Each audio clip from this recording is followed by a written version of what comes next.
الوداد يتعاقد مع السيد عبد الحفيظ، هذا المدير الرياضي يعني السابق لفريق الاهلي المصري.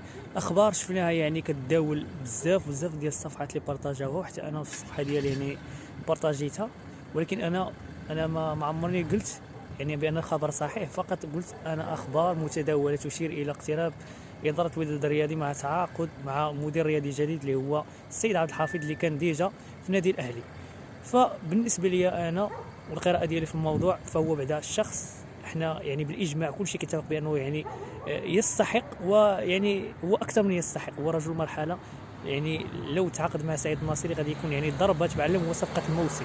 فلو تعاقد معاه يعني سعيد الناصري، ما عمرك تشوف الصفقات يعني دوك الصفقات الفاشله، دوك كرارس، دوك اللاعبين اللي منتهي العقود ديالهم، دوك الشراف اللي كيجيب لنا الناصري. فهو دارس الوداد، فكتشوفوا تبارك الله كيفاش كيدوي على الوداد، كيفاش كيدوي على الترشي، كيفاش كيدوي على جميع الانديه الافريقيه. فهو يستحق.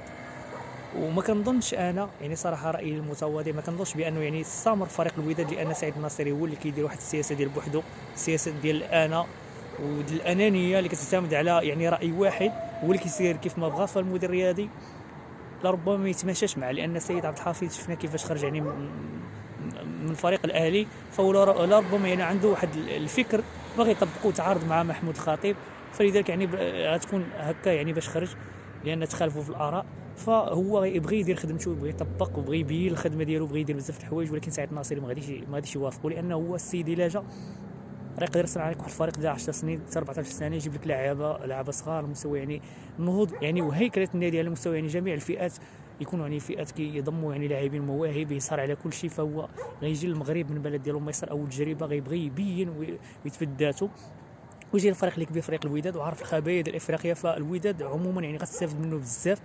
فاحنا جميعنا يعني كوننا يعني وداديين كنتمناو هذه الصفقه هذه تحدث، كنتمناو يعني يجيبوا سعيد الناصري. فاحنا بغينا هذا الخبر هذا يتبارطاجا يعني الماكسيموم، واخا ماشي صحيح، ولكن يعني يتبارطاجا باش نديروا واحد الضغط على سعيد الناصري، لما لا يغير رايه ولا يدير هذه الخطوه هذه. فكيف ديما الجماهير الوداديه ملي كتبغي شي لعاب كتضغط على الرئيس يعني كيجيبوا، فاحنا كنتمناو يعني حتى يعني لا السيد عبد الحفيظ يعني نضغطوا على سعيد الناصري ونبارطاجيو يعني مع بعضياتنا بزاف ديال يعني البوستات اللي كيدويو عليه. فلما لا ان شاء الله يعني تكون مفاجاه ويجيبوا.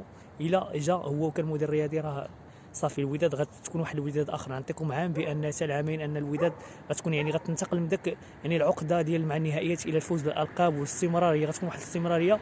وسبتو دابا الوداد عنده واحد الاكتفاء يعني ذاتي على مستوى مادي، حتى يعني امكانيات بشريه لا باس بها، ولكن عندنا لاعبين مزيانين. فالحمد لله يعني كنتمنوا يعني تحدث هذه الصفقه هذه ويجي هو يكون مدير رياضي.